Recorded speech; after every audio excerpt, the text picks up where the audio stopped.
Poéticos y poéticas, bienvenidos a Poéticamente Incorrecto Podcast, el podcast donde podrán encontrar todos los chismes literarios de los escritores y las escritoras que cambiaron el rumbo de la literatura. Querido hermano, ¿cómo estás el día de hoy? Muy bien, hermano, gracias por tenerme aquí de invitado en tu maravilloso programa. Gracias a ti por asistir a este maravilloso programa. Antes de empezar el podcast del día de hoy, quiero presentarles mi libro recién publicado, En el Reino de la Tierra. ¿Lo acercas a la cámara, por favor? En el Reino de la Tierra, publicado por Editorial Lectio, que ya pueden conseguir en mis redes sociales. Pueden mandarme un mensajito en Poéticamente Incorrecto de Facebook o en Poesía.incorrecta en Instagram y con gusto les diré cómo conseguirlo. Precios inbox, amigui. Precios inbox, neni. Mejor, ¿no? Y bueno, para quienes no conozcan el concepto del podcast, les explico rápidamente. En este podcast yo le cuento a mi queridísimo hermano escritores relevantes del mundo de la literatura, con la esperanza de que de esta forma él se acerque al mundo de la literatura y a lo mejor alguien atrás del micrófono se acerque al mundo de la literatura. Yo soy egresado de la carrera de letras, mi hermano es egresado de la... Bueno, no es egresado todavía. ¿Por qué me lo tienes que recordar? Algún día será egresado de la carrera de física, ¿ok? Entonces, dicho lo propio, empezamos. El día de hoy vamos a hablar no sobre un escritor, sino varios escritores. Vamos a hablar de una corriente estética que seguro ya vieron en el título.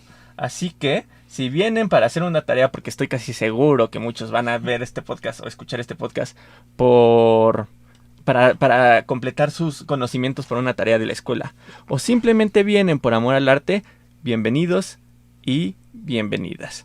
Y antes de empezar, quiero dedicar este podcast y toda la serie de podcasts que vamos a hacer relacionada a esta corriente estética a mis suegros, porque fueron quienes sugirieron esta corriente. Yo realmente no soy muy fan de esta corriente y probablemente no lo hubiera hecho nunca si no la hubieran sugerido, ¿verdad? Okay. Entonces, el día de hoy vamos a hablar sobre ¿qué fregados es el realismo? Ok.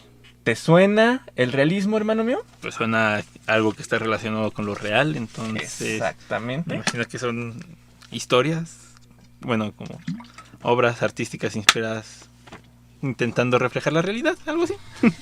Estás muy cercano, muy cercano ok. al tema. Corría el siglo XIX. El romanticismo se manifestaba como una idea de libertad emocional e intelectual, así como una búsqueda de identidad y unión derivada de los impulsos nacionalistas. La corriente romántica surge como una protesta contra el rococó y el neoclasicismo, expresiones que se consideraban parte de la alta burguesía y por lo tanto reflejaban los ideales monárquicos contra los que luchaba la generación artística y filosófica naciente. Paréntesis número 1. Pueden encontrar más información sobre el romanticismo en mis videoblogs de YouTube, en Poéticamente Incorrecto, y también en Poesía.incorrecta Gaming. Estamos haciendo un gameplay de un videojuego que se llama Resident Evil, que tiene una relación muy estrecha con el romanticismo, y estamos analizando el videojuego desde las corrientes artísticas, para que le vayan a echar un ojito. Ok, retomo mi introducción. ¿Qué ibas a decir? No. Pues sí. Ok. Las obras de arte románticas se apegaron a los ideales de la Ilustración con respecto a una libertad proletaria, pero rechazaron su visión meramente racional del mundo. O sea, los románticos ya sabemos que no les interesaba mucho lo realista, sino más bien lo fantasioso, la magia. El hecho de hadas, bueno, no de hadas tanto, pero sí había por ahí monstruos, nace la ciencia ficción, castillos embrujados, etcétera, ¿no? Según el especialista Everard M. Upjohn, el cambio radical de los estratos sociales a favor de la burguesía construyó un pensamiento melancólico y depresivo por parte de los inconformes con el nuevo orden y los valores burgueses. Los artistas difundían una añoranza por un pasado más espectacular y heroico. Su existencia era una evasión permanente que muchas veces llevaba al suicidio. Espero que YouTube no me censure por haber utilizado esa palabra. La vida nocturna se priorizaba ante la diurna. Se buscaba el amor imposible y se priorizaba la fantasía frente a el realismo. Ok. Algo iba a decir por aquí. Sí. vamos a ver en este episodio en particular que las corrientes estéticas son algo que no es así como que acaba una y empieza otra, sino que van muchas veces de la mano. Entonces, a pesar de que el romanticismo iba en contra del neoclásico, rescata muchas cosas del neoclásico, como es la imagen heroica de los personajes de la literatura clásica, griega y romana, porque el neoclásico, como el nombre lo dice, a su vez rescataba todo lo clásico, todo lo de la literatura clásica, ¿no? Entonces, o sea, a pesar de que el romanticismo dijo, estoy en contra del neoclasicismo, voy a agarrar lo que me gusta y me conviene, ¿ok? Y eso lo vemos también en el análisis de Resident Evil en Poesía.incorrecta Gaming. Ok. Este afán evasionista, según Ubjon, nos dice que el romanticismo era más cercano al maravilloso debido a su obsesión con el pasado, la idealización de los sueños y su imaginación. Si quieren saber a detalle qué es el género maravilloso, también tenemos un video en YouTube. Sin embargo, obras como Frankenstein o el moderno Prometeo comprueban que los elementos extraños o sobrenaturales comenzaban a congeniar con la ciencia. Por tanto, no es de sorprender que el romanticismo viera el nacimiento de la ciencia ficción, pues a diferencia del naturalismo, que se apega a construcciones más realistas, la corriente en la que se envuelve el moderno Prometeo permite jugar con la fantasía. Okay. El naturalismo, vamos a ver más adelante, es un subgénero o una subcorriente del realismo que, como también su nombre lo dice, rescata muchas cosas de la ciencia. Sin embargo, hubiera sido prácticamente imposible que la ciencia ficción naciera de este género porque ellos no se permitían jugar con lo fantasioso. Tú no podías meter hadas, brujas, duendes, vampiros, etcétera, en una obra realista. Eso era imposible, impensable. Un realista hubiera dicho, no, qué horror, ¿qué estás haciendo? Guácala, eso no lo hacemos nosotros, ¿no? Okay. Eso era más propio del romanticismo. Ellos sí, hadas y duendes y fantasmas, eran mucho de fantasmas, les encantaban los fantasmas a los románticos, ¿no? Entonces la ciencia ficción como que ya empieza a tomar esta parte de la realidad, que es la ciencia, pero ya le da su toque romántico de la ficción, ¿no? Exactamente, repito que estamos en el siglo XIX, donde la ciencia empieza a tener un auge, surge el método científico que tú debes de conocer mejor que yo, aparecen figuras como Charles Darwin, aparecen figuras como, ay, se me acaba de olvidar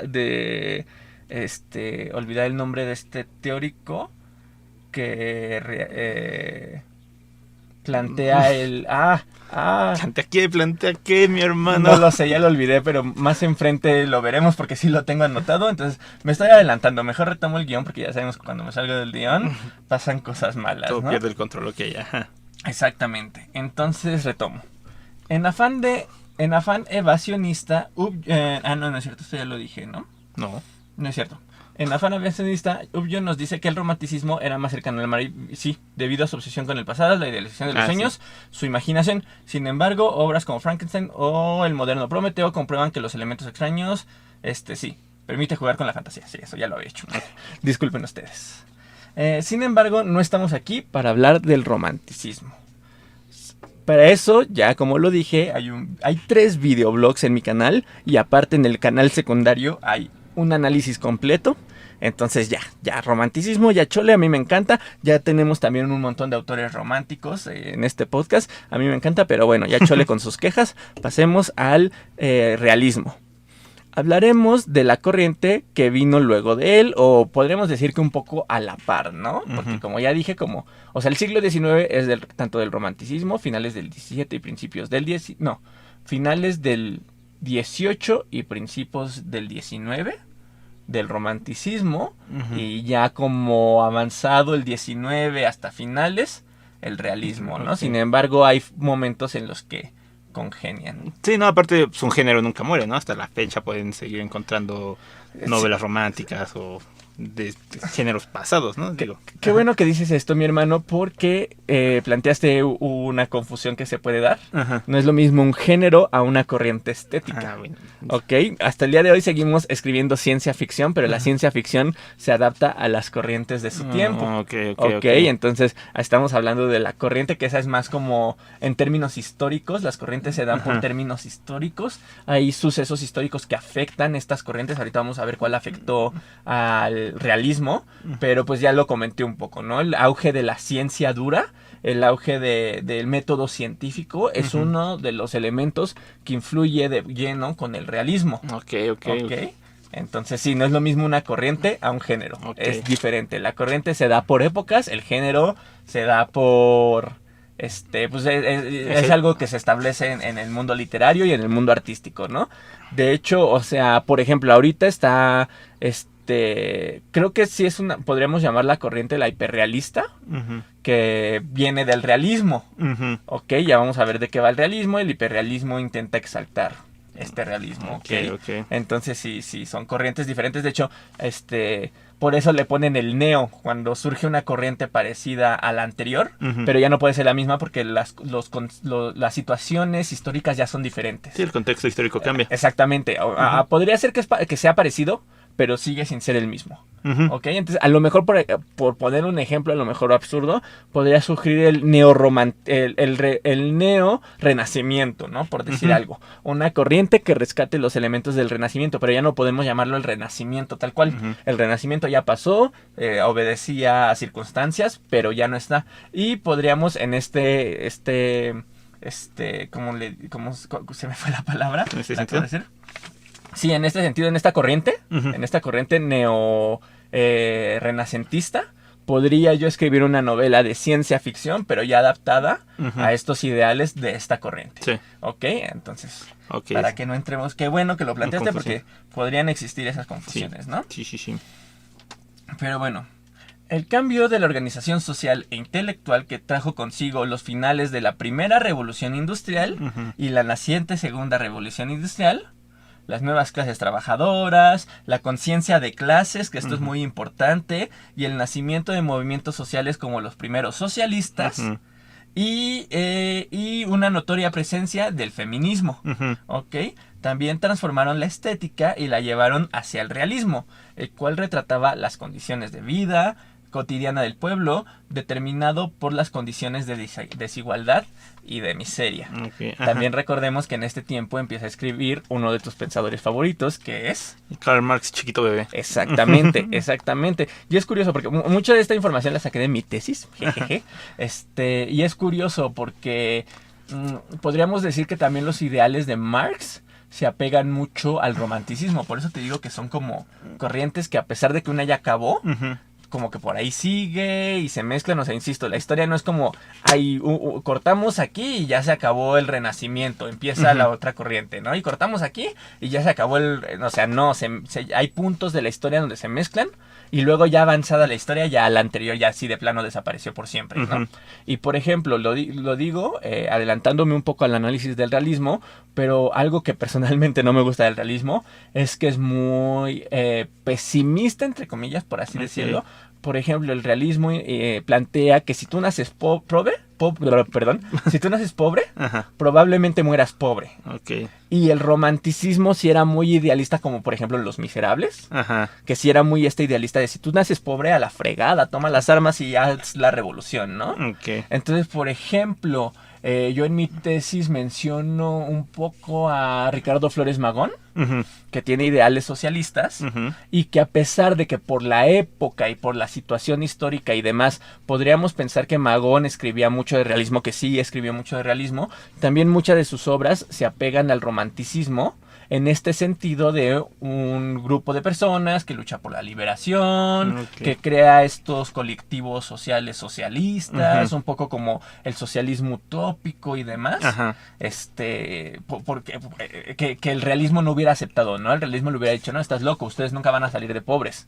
Y el romanticismo dice, no, tomemos las armas y no acepto eso. Pues sí, sí, y en ese sentido Marx sí suena bastante romántico, pensando de que a finales de siglo íbamos a tener la primera nación socialista y todo iba a ser bonito y hermoso y el mundo iba a cambiar para siempre. De hecho, para aclararme más este punto, viéndolo en la época, una novela romántica hubiera dicho, vamos a liberarnos de nuestro yugo.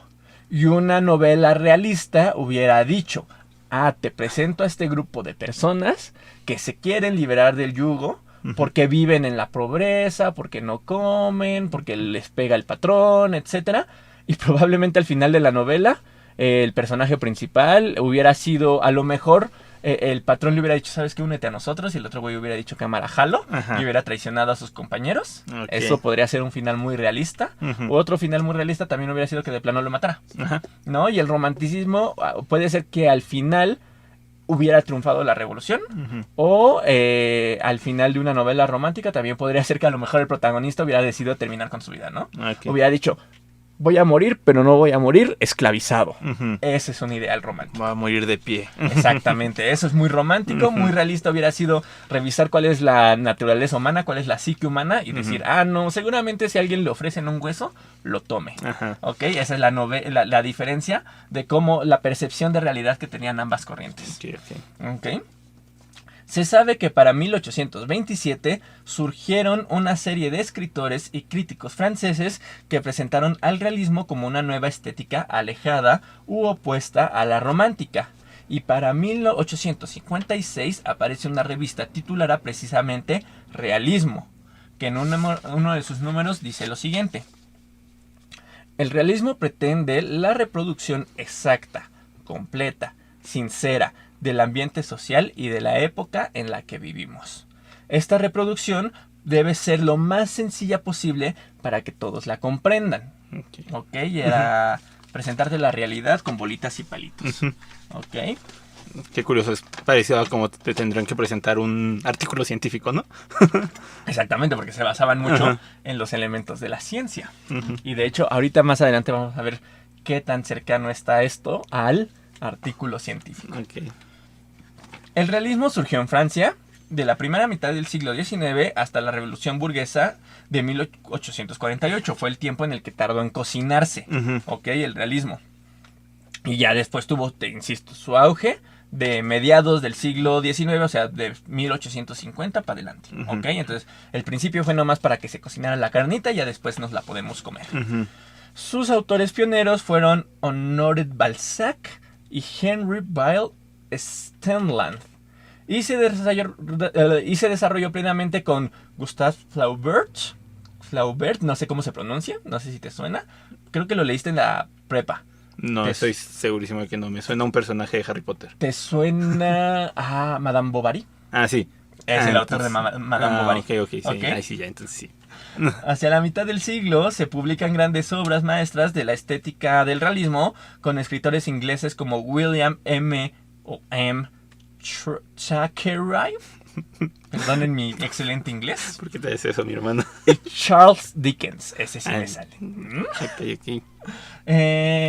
En España, el inicio realista surgió hacia 1870, o sea, si nos damos cuenta, ya surgió muchísimo después en España el realismo, Ujú. y tuvo su apogeo en la década de 1880, con autores como Pérez Galdós, Leopoldo Alas y Emilia Pardo Bazán.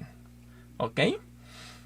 Esta corriente se manifestó en la perspectiva mexicana a partir de las condiciones de estabilidad económica, pero al mismo tiempo de desigualdad social, que trajo consigo... El porfiriato. Exactamente. Sí, o sea, todo lo que se suena al porfiriato. Exactamente. El realismo en México tuvo su auge a finales del siglo XIX y perduró hasta principios del XX, siendo una de las novelas más representativas, Los de Abajo, de Mariano Azuela, publicada hasta 1916, o sea, date cuenta hasta que después Sí. surgió el realismo, o más bien tuvo como su auge aquí en México. Ujú. Y para ese entonces el realismo estaba estrechamente ligado con lo que se conoció como la novela de la Revolución Mexicana. Ok. Ok, que precisamente la novela de la Revolución Mexicana relata mucho de estos sucesos que se dieron en esta época, pero no en un sentido de que triunfaba la revolución, sino que simplemente eran campesinos que estaban siendo subyugados, que se rebelaban, etcétera, ¿no? Que se unían a la revolución y al final el caudillo los traicionaba y cosas así, ¿no? Me imagino. Exactamente. De hecho, creo, pero no estoy muy seguro, así que esto no lo pongan en su tarea, chicos y chicas, pero creo que el cine de oro mexicano bebe mucho del realismo. Mm. Por toda la desigualdad social que presenta, por todas las condiciones que presenta, insisto, también el cine del siglo de oro habla mucho de la Revolución Mexicana, Sí. que es un tema que le encantó a México, porque al final de cuentas fueron las bases para la nueva nación que representa Ujú. México, la Revolución Mexicana. Entonces, pues creo, según yo, el cine de oro mexicano bebe mucho del realismo. Sí, suena. Sí, recordándolo, sí. De hecho, creo que los de abajo, esta polémica película de... Ay, ¿cómo se llama? Ando muy olvidadizo y siempre, bueno, no siempre, pero habitualmente me pasa en el podcast. ¿Quién dirigió? Ah, Buñuel. Buñuel dirigió Los de Abajo. Ujú. Según yo, es como muy realista en su construcción, ¿va? Entonces, bueno, para que vean que perdura tanto tiempo aquí en Sí. México esa corriente. El realismo se caracterizó porque llevaba a sus textos sencillas escenas de la vida cotidiana con un propósito análogo de recoger fieles testimonios de la sociedad de la época. Sí. ¿Ok? Es decir, y como su nombre lo dice, el realismo quería ser lo más realista posible. Ujú. Es por eso que se enfocaban en cosas como las descripciones, tanto de lugares como de personajes, pues para ellos, entre más detallada era la descripción, más allegado a la realidad era su texto.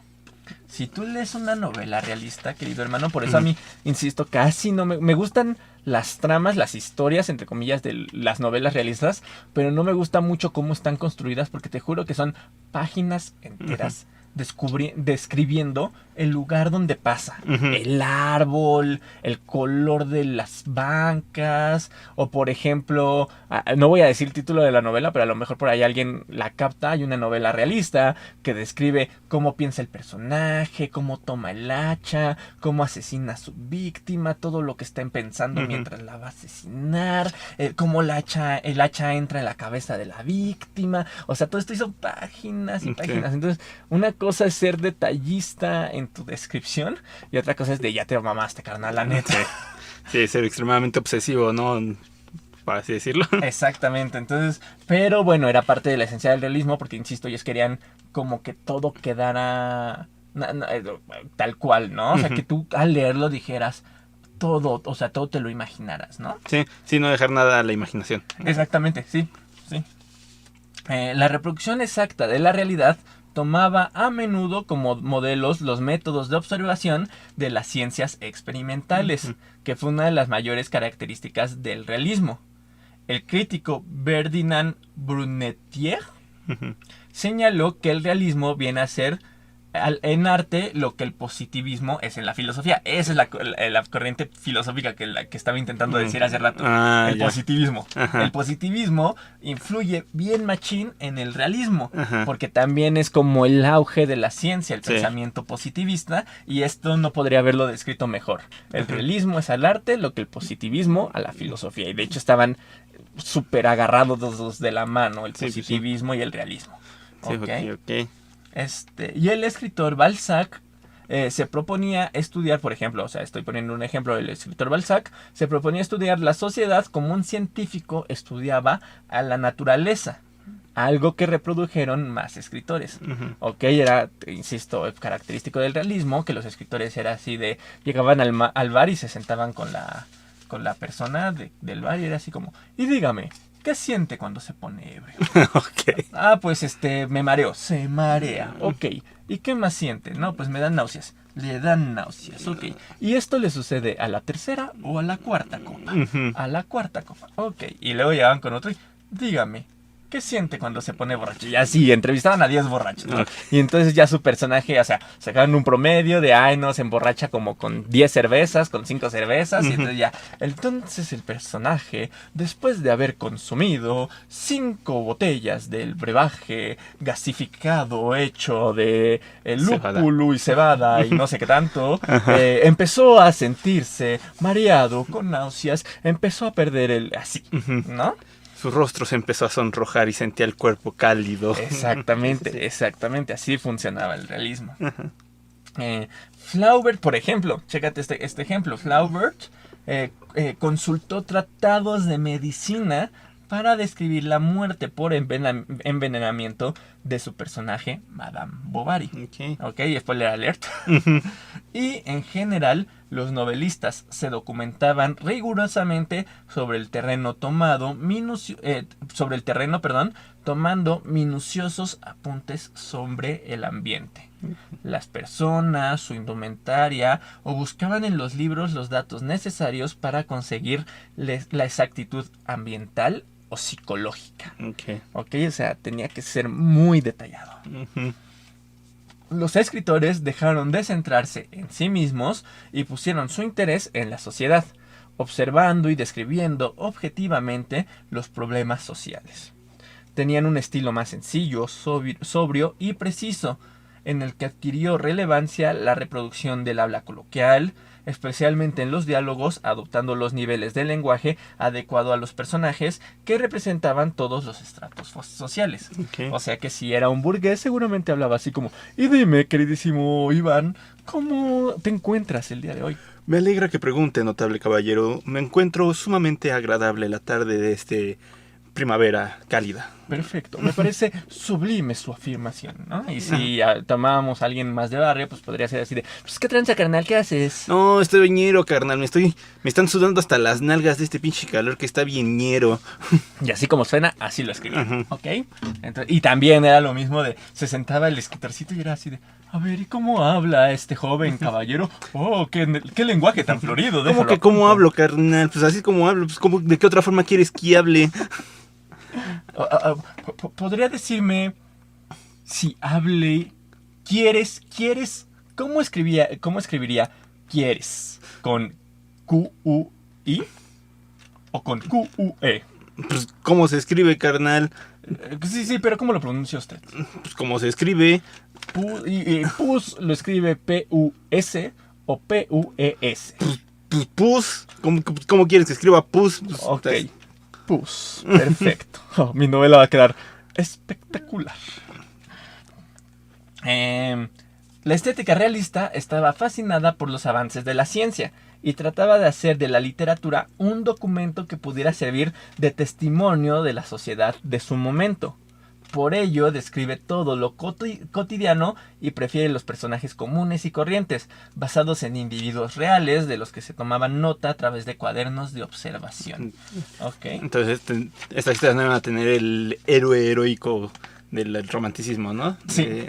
Sí, y de hecho es muy curioso porque en novela, en literatura europea del siglo XIX, sí, en la carrera leímos a Crimen y Castigo, se llama la novela, y precisamente analizamos al personaje principal planteando el viaje del héroe, que ya era un viaje completamente diferente a los viajes del héroe de la novela del romanticismo, por ejemplo, que sí nos presentaban a este personaje heroico y súper puro. exactamente, y ahora el viaje del héroe era más como un viaje personal, un viaje de pues conocerse a sí mismo, su psicología, sus actos, cómo sus actos afectaban a los demás, etcétera. O sea, era algo más como filosófico, como más, ¿cómo decirlo? Como más social. Era un viaje del héroe más social, y en el romanticismo era un viaje más del héroe más de libertad, ¿no? Por ejemplo, de atacar a las masas y demás, ¿no? Okay. Entonces esas eran como las diferencias.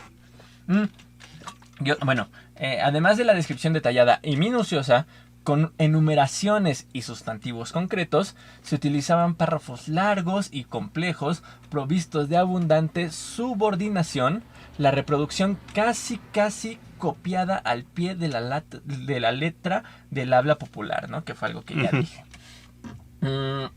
Y extendiéndolo un poquito a otras áreas del arte, por ejemplo, en la pintura, pensemos que en este tiempo empieza a surgir la fotografía.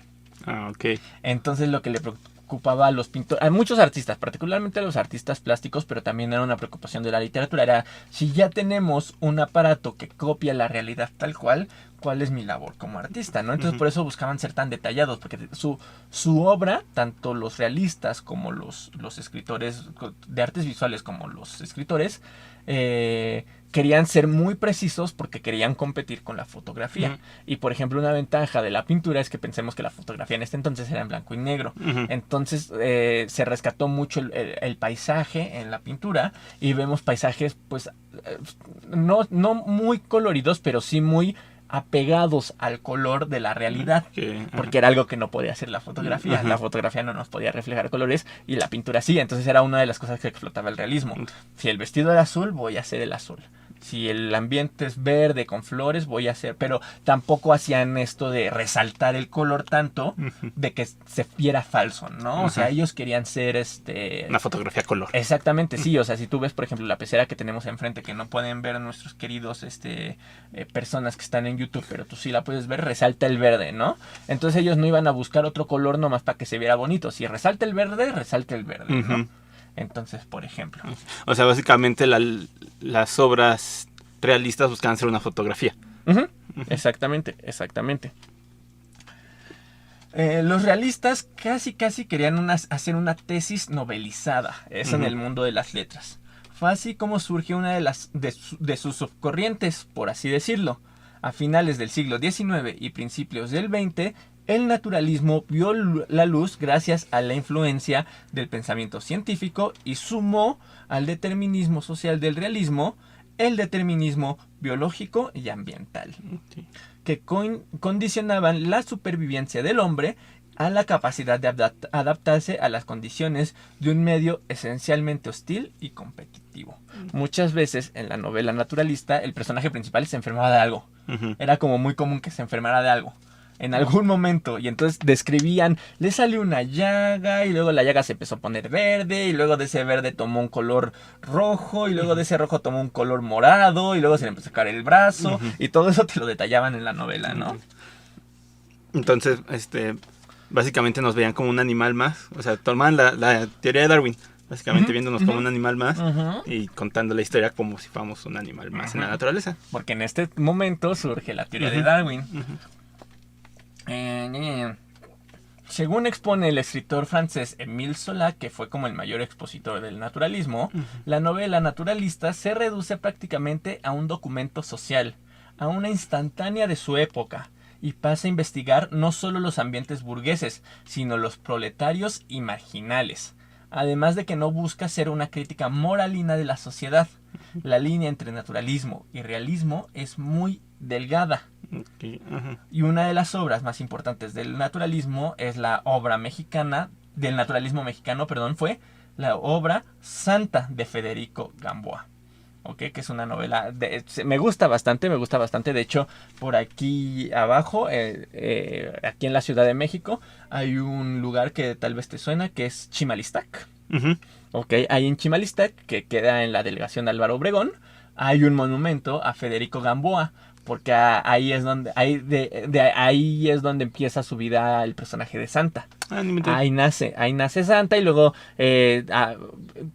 se diría que va a la ciudad, porque en ese entonces Chimalistac era un pueblito y llegaba al centro de la Ciudad de México, que ya era la ciudad, ¿no? Y ahí es como donde se desarrolla toda su trama, pero ella es de Chimalistac, del pueblito de Chimalistac, ¿no? Que ahorita ya es parte de la ciudad también. Pero en ese entonces todo esto era campo, mijo, todo esto era cerro. Exactamente, sí, de hecho en la novela lo describen y demás, que contradiciendo un poco a Zola, que dice que no buscaba ser moralina. Esa obra es bastante moralina desde mi punto de vista, la de Santa. Y tiene una moral muy a la mexicana, porque el personaje principal, es una prostituta.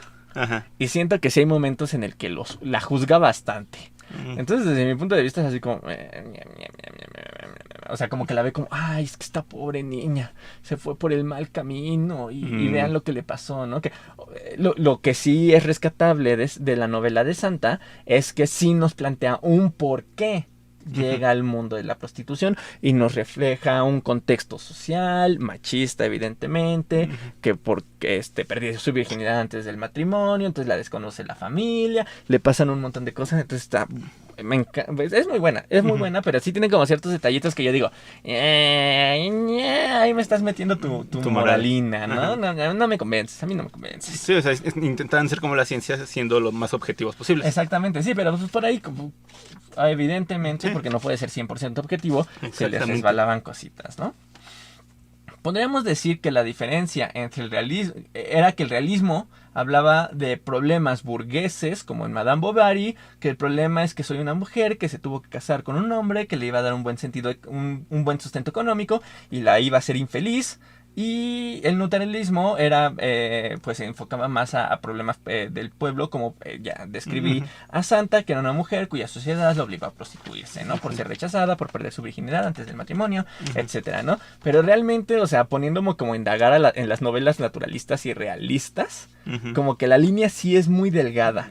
O sea, más bien parece que es de esos momentos en el que Solá dijo, yo inventé algo. Okay. Yo inventé algo, güey. O sea, esto es diferente. ¿En qué se diferencian? En que hablamos de problemas sociales. También el realismo habla de problemas sociales. En que investigamos todo. También el realismo habla de eso. En que esto, en que aquello. Entonces, la línea es muy delgadita, ¿ok? Entre ambos. Porque, por ejemplo, Los de Abajo es considerada novela realista, pero también mete problemas de gente del pueblo, ¿no? Entonces, así como, bueno, ahí no hay tanto, no hay mucho burgués tampoco ahí, o sea. ¿Qué onda, no? Entonces sí es como muy delgada la línea, ¿no? Te digo, también algo que sí es como muy común en el naturalismo, creo que no siempre aplica, pero es muy común, es que los personajes se enfermen, porque ya sí lo mencioné anteriormente, que sí metía cosas como de biología, como de medicina, ¿no? Entonces sí te describían, te digo, la enfermedad y todo, pero al final de cuentas también vemos con Madame Bovary, que también lo hacían los realistas, ¿no? Se envenena Madame Bovary, también lo describo. Entonces, te digo, la línea es muy delgadita entre ambos corrientes. Pero bueno, iban de la mano al final de cuentas, ¿no? Entonces, es de esos temas en los que sí les recomiendo meterse a una tesis o buscar como alguien muy, muy especializado para poder separar las dos líneas. Eso no lo voy a poder explicar en un podcast. De media hora, de una hora, o sea, entonces sí métanse un libro muy especializado para que vean en qué puntos se rompen las líneas, porque sí se rompen, pero es muy delgadito, ¿ok? El realismo se opone al romanticismo, retomando esto, en su rechazo a lo sentimental y lo trascendental y en su alejamiento a los escenarios exóticos. ¿Ok? El romanticismo era de si la chava me dejaba, era así de, ¿por qué? ¿Por qué me dejaste? Sufro y no, me voy a morir. Y en el naturalismo era así de, cortan y entonces ella sintió un vacío en el pecho. Y esto sucede porque según algunos estudios dicen que cuando dos personas cumplen un rompimiento, el apego emocional provoca una dependencia. Y entonces, no sé, como que lo describían mal, ¿no? No era así de, ay, es que este güey se está muriendo de amor. No, era así de, no se enfocaban tanto en el sentimiento, sino el porqué del sentimiento, ¿no? Exactamente, de por qué se sentía eso, ¿no? Y también lo que ya te decía, ¿no? De los escenarios exóticos, castillos, del romanticismo, lugares embrujados, ay, perdón, cosas así. Y el naturalismo, el realismo era más de, pues, el campo, la casa, la ciudad, o sea, ya elementos pues, reales, ¿no? El realismo aspira a reflejar la realidad individual y social burguesa en el marco del devenir histórico. Debido a su afán verista o de verosimilitud, el realismo literario se opone a sí mismo directamente a la literatura fantástica. Es decir, con lo que decía al principio, es casi imposible, a lo mejor por ahí habrá una excepción, pero es casi imposible que encontremos elementos fantásticos en el realismo. ¿Ok? Siempre hay una explicación lógica para todo. Exactamente, insisto, probablemente haya ahora una excepción, porque por ejemplo, Moby Dick se mete en el costal del realismo, pero algo que no es tan verosímil, por ejemplo, es la figura de la ballena, ¿no? Parece que eso se acerca más a lo fantástico por el tamaño, por el color, por cómo afecta al personaje y demás, pero sin embargo no se mete en el fantástico, pues, o sea, la ballena es un animal que existe, y la novela se enfoca mucho en el trastorno psicológico que le provoca al personaje principal querer perseguir a esta ballena. Sin embargo, sí hay por ahí como como semillitas, ¿no? Uh-huh. Un poquito, como que sí se tomó una licencia muy leve, pero muy, muy leve, así muy, muy chiquita, ¿no? Aparte como que intenta justificar esa ficción, ¿no? O sea, diciendo, no, es que es una ballena que en esta zona es posible que hubiera sido blanca porque es una mutación y la chingada, ¿no? Uh-huh. Sí.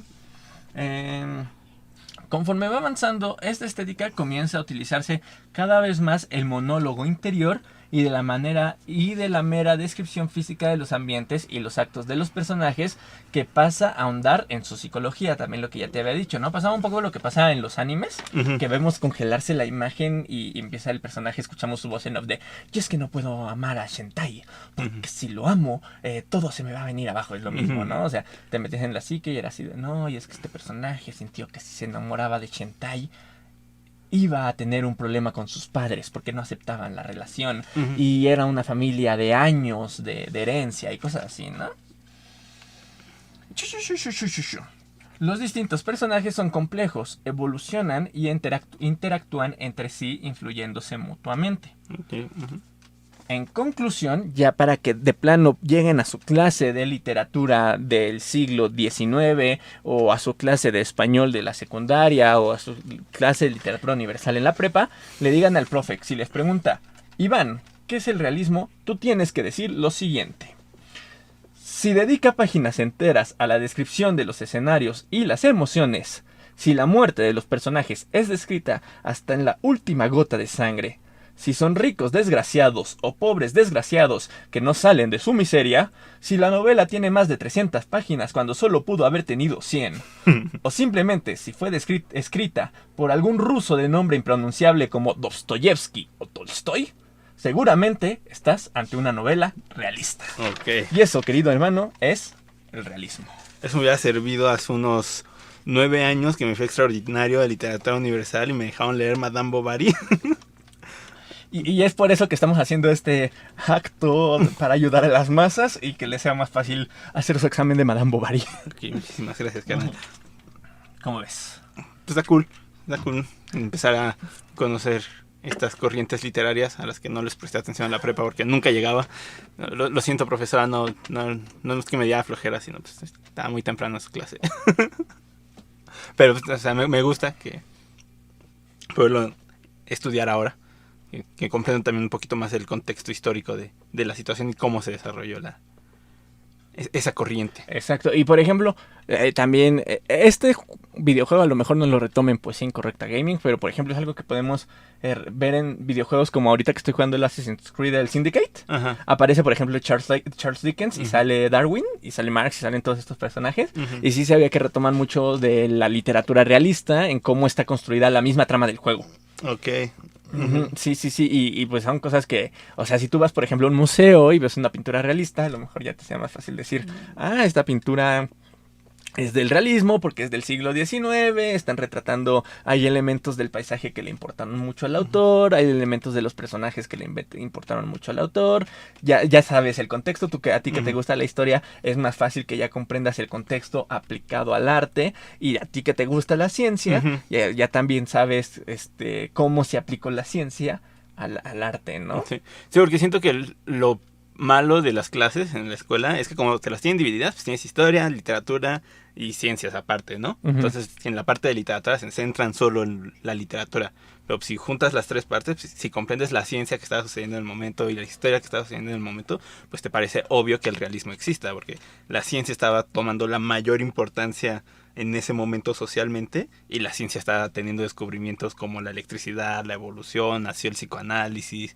Entonces pues ya queda muchísimo más claro de pues, sí, el realismo era algo lógico que iba a surgir en esta época. Exacto, y por ejemplo a mí me pasó al revés cuando estaba haciendo mi tesis y tuve que hablar de realismo en mi tesis, me puse a investigar y fue cuando descubrí, empezaba a surgir la electricidad en México, empezaban a ver cableado, y claro, pues aquí está la importancia de la revolución en la literatura mexicana, y o sea, yo descubrí todos los avances científicos que habían a nivel nacional e internacional gracias a que me puse a estudiar el realismo y dije, pues claro, la ciencia influyó en la literatura por esto y por aquello.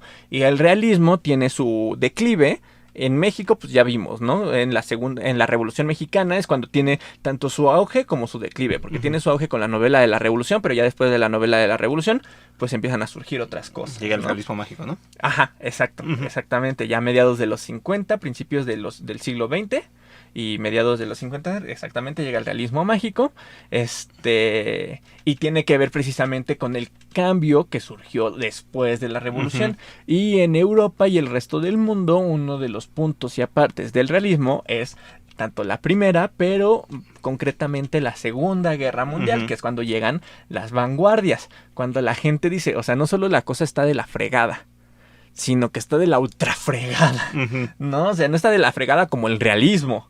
Está de la peor aún. Está de la ultra fregada y tenemos que rehacer todo y eso plantea el Dada, ¿no? Por ejemplo. Entonces, nada más ya para cerrar, tengo aquí algunas novelas que tengo ahí de mi librero de la época del realismo. Nada más para que de hecho es curioso porque yo las recordaba más gruesas, no están tan gruesas. Esta, por ejemplo, es de 300 páginas. Yo las recordaba más gruesas porque las descripciones son tan largas que te juro que se hacen súper pesadísimas para que las muestres a cámara. Esa es de... ¿de quién es? Los pasos de Ulloa, ¿no? De Emilia Pardo Bazán, que ya la mencionamos, es escritora española. Es un par de recomendaciones del realismo para que las vayan checando. Los que están en cámara, los que no están en cámara, se las comento nada más. Santa, de Federico Gamboa, que ya les había mencionado, que es una de mis... La verdad es que me gusta mucho Santa, pero pues sí tiene también sus detallitos por ahí que no me fascinan. 362 páginas. Que te digo que son muy largas, ¿no? Y de hecho, justo cuando lo estaba agarrando, pues por ejemplo me topé con La Ciudad y los Perros, que ya es del realismo mágico, y dije, bueno, La Ciudad y los Perros es una novela que creo que ya leí como 3 veces y es según yo tiene muchísimas, tiene como el doble de páginas de estas, y no se me hacía tan pesada. Tengo aquí La Ciudad y los Perros, por ejemplo, de 500 páginas, ¿no? Que se me hizo menos pesada que estas que estás mostrando, esa de Dostoyevsky, que también ya lo mencioné, Crimen y Castigo, son 600 páginas, sí me costó un buen de trabajo terminarlo, la verdad. Y por último, pues Madame Bovary de Flaubert, ¿no? Que esta es de... también 300, un poquito, como casi 400 páginas, sí llega a las 400. Sí. Entonces, son largas las novelas del realismo, no son tan largas como yo las recordaba, insisto. Pero si les llama la atención esta época, estas son algunas de las novelas que recomiendo bastante, ¿ok? Que son como las de cajón, o sea, si tú estudias en la prepa la época realista, es muy probable que les dejen Santa y Madame Bovary, es muy probable, y en la universidad, si te vas a letras, es muy probable que te dejen Crimen y Castigo. Ok, entonces pues ya dicho lo propio, ahora sí, querido hermano, tus redes sociales.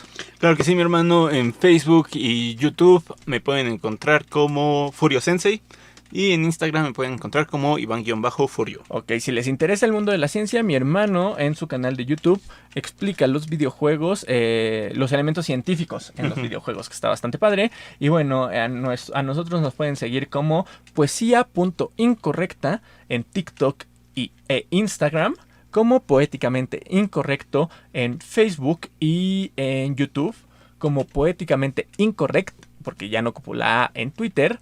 Y también suscríbanse al canal secundario de Poesía Incorrecta Gaming.